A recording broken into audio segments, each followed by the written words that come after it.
السلام علیکم ورحمۃ اللہ وبرکاتہ لا حول ولا قوۃ الا باللہ حسبنا اللہ ونعم الوکیل یا حی یا قیوم برحمتک استغیث ربنا آتنا من لدنک رحمہ وہیئ لنا من امرنا رشدا رب اشرح لی صدری ویسر لی امری واحلل عقدۃ من لسانی یفقہوا قولی۔ الحمدللہ آج 21 مئی 2026 کو تھرسڈے کے دن ہمارے پبلک سیشن نمبر 4 کی اسٹوڈیو ریکارڈنگ ہونے جا رہی ہے۔ آج کی اس ویڈیو میں ہم ایک اہم موضوع کے اوپر بات کریں گے۔ آپ کو پتہ ہے کہ پاکستان میں 27 مئی کو عید الاضحیٰ ہونے جا رہی ہے، تو اللہ تعالیٰ سے دعا ہے کہ اللہ تعالیٰ ہماری اور آپ کی باتیں قبول فرمائے۔ تقبل اللہ منا و منکم۔ حدیث مبارکہ کا مفہوم ہے، نبی اکرم صلی اللہ علیہ وآلہ وسلم نے ارشاد فرمایا کہ 2 دن تمہیں بہت زیادہ اہم ہیں، ایک عید الفطر کا، دوسرا عید الاضحیٰ کا۔ عید الاضحیٰ میں ہم صرف جانور ذبح نہیں کرتے، بلکہ ہمیں چاہیے کہ ہم اپنی انا کو، اپنے غرور کو، اپنے تکبر کو بھی ذبح کریں، تاکہ ہم ایک اچھے مومن اور تقوی اختیار کریں، جس طرح قرآن کریم میں حکم ہے۔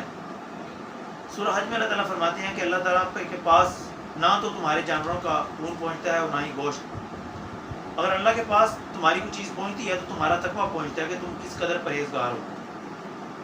اللہ تعالیٰ قرآن کریم میں فرماتے ہیں فطرت اللہ التی فطر الناس علیہا، اللہ تعالیٰ کی وہ فطرت کہ جس پہ اس نے اپنے بندوں کو پیدا کیا۔ صحیح مسلم کے اندر حدیث موجود ہے کہ نبی اکرم صلی اللہ علیہ وآلہ وسلم نے ارشاد فرمایا، تم میں جو شخص بھی قربانی کا ارادہ رکھتا ہو وہ 1 ذوالحجہ سے 10 ذوالحجہ تک اپنے جسم سے کوئی بھی ضروری یا غیر ضروری بال ریموو نہ کرے۔ ابو داؤد کے اندر حدیث موجود ہے کہ نبی اکرم صلی اللہ علیہ وآلہ وسلم نے ارشاد فرمایا کہ مجھے اللہ تعالیٰ کی طرف سے حکم دیا گیا ہے کہ میں اضحیٰ کے دن کو بطور عید مناؤں۔ اللہ تعالیٰ کا یہ خاص تحفہ ہے اس حوالے سے کہ میری امت اس دن کو ببرکت سمجھتے ہوئے عبادات میں مشغول رہے۔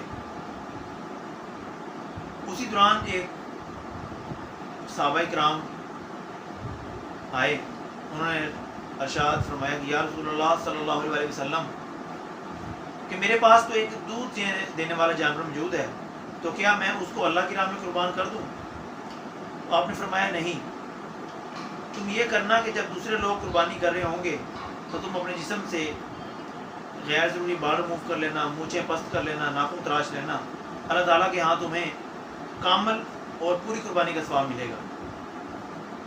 سورۃ الانعام میں اللہ تعالیٰ فرماتے ہیں قل ان صلاتی و نسکی و محیای و مماتی للہ رب العالمین، اے نبی کہہ دیجئے کہ بے شک میری نماز، میری عبادات، میرا جینا، میرا مرنا سب اللہ کے لیے۔ قربانی صرف جانور ذبح کرنے کا نام نہیں ہے، یہ اپنی انا، تکبر اور غرور کو ذبح کرنے کا نام ہے، اور اللہ تعالیٰ کے حکم پر سر تسلیم خم کرنے کا نام ہے۔ اللہ تعالیٰ قرآن کریم میں فرماتے ہیں کہ اللہ تعالیٰ کے پاس نہ تو تمہارے جانوروں کا گوشت پہنچتا ہے اور نہ ہی خون، اللہ تعالیٰ کے پاس تمہارا تقویٰ پہنچتا ہے کہ تم کس قدر پرہیزگار ہو۔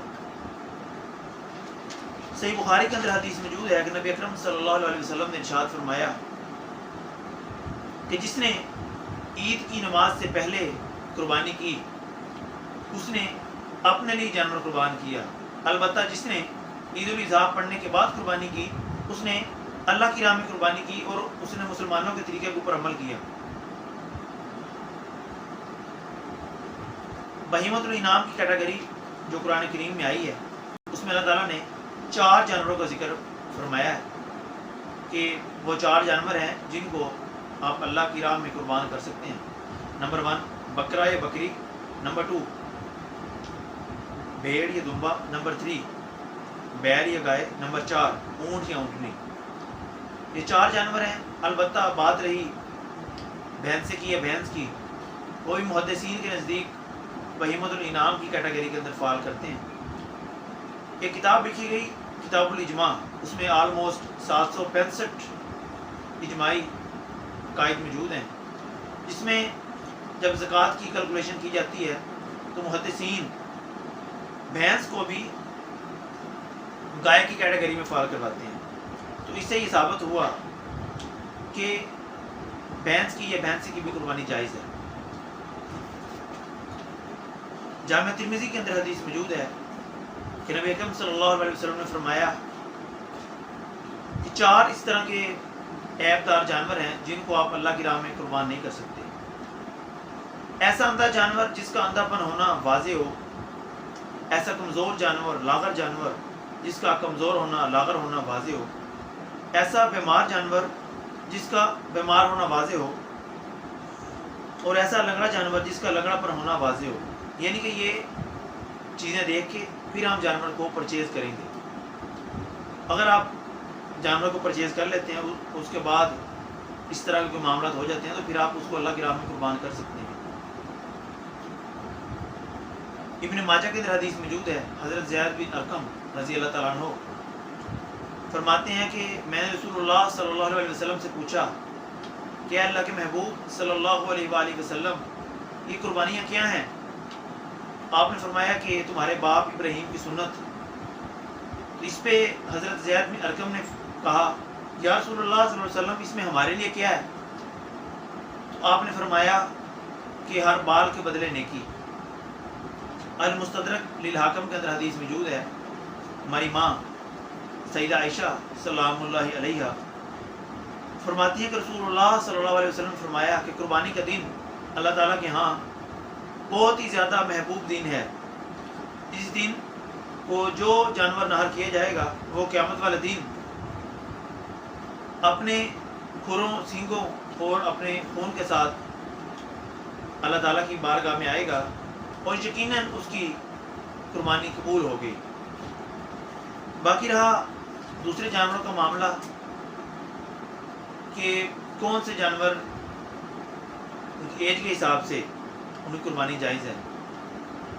بکرا یا بکری، بھیڑ یا دمبا، یہ جو ہیں یہ مثنیٰ ہونے چاہیے، یعنی کہ 2 دانتا۔ حدیث مبارکہ کا مفہوم ہے، حضرت جابر رضی اللہ تعالیٰ عنہ سے منقول ہے کہ رسول اللہ صلی اللہ علیہ وسلم نے ارشاد فرمایا صرف 2 دانتا جانور کی ہی قربانی قبول ہوگی۔ اس میں مثنیٰ جانور ہونا چاہیے، چاہے بکرا ہے، بکری ہے، یا بھیڑ ہے یا دمبا۔ البتہ اگر کسی کو 2 دانتا جانور نہیں ملتا تو وہ جزا بھی کر سکتا ہے، اور یہ حکم صرف اور صرف بھیڑ پر یا دمبے پہ لگتا ہے، بکرے کے لیے یہ حکم نہیں لگتا۔ اب رہا نماز کے طریقہ کا عمل، تو اس میں صحابہ کرام میں 2 رائے ملتی ہیں۔ ایک رائے یہ ہے کہ سیدنا عبداللہ ابن مسعود رضی اللہ تعالیٰ عنہ سے اور حضرت علی رضی اللہ تعالیٰ عنہ سے یہ روایت ملتی ہے کہ وہ 6 تکبیرات پڑھتے تھے عید الاضحیٰ میں، یعنی کہ 3 پہلی رکعت میں اور 3 دوسری میں۔ دوسری رائے یہ پائی جاتی ہے اہل حدیث کے اندر، غیر مقلدین کے اندر، وہ 12 کی ہے، پہلی میں 7 اور دوسری میں 5۔ دونوں رائے درست ہے اپنی جگہ۔ البتہ میرا ذاتی موقف یہ ہے کہ اہل حدیث کا یہ جو موقف ہے 12 والا، وہ اس کی سند جو ہے مضبوط ہے اور دوسرے کی سند کمزور ہے۔ باقی میں اس کے اوپر فتویٰ نہیں لگاتا۔ آپ جس بھی مکاتب فکر سے ہیں، آپ جس مسجد کے اندر چاہے نماز پڑھ سکتے ہیں، چاہے آپ 6 والے کے اندر شرکت کر لیں یا 12 والے کے اندر شرکت کر لیں۔ تو مقصد تو یہی ہے کہ ہم اس دن اجتماع کریں، اکٹھے ہوں اور اللہ تعالیٰ کی بتائے گئے طریقے کے اوپر اور آپ صلی اللہ علیہ وسلم کی سنت کے اوپر عمل کریں۔ اللہ تعالیٰ سے دعا ہے کہ اللہ تعالیٰ ہمیں قرآن کریم، فرقان حمید اور آپ صلی اللہ علیہ وسلم کی سنت کے اوپر عمل کرنے کی توفیق دے۔ وآخر دعوانا ان الحمد للہ رب العالمین۔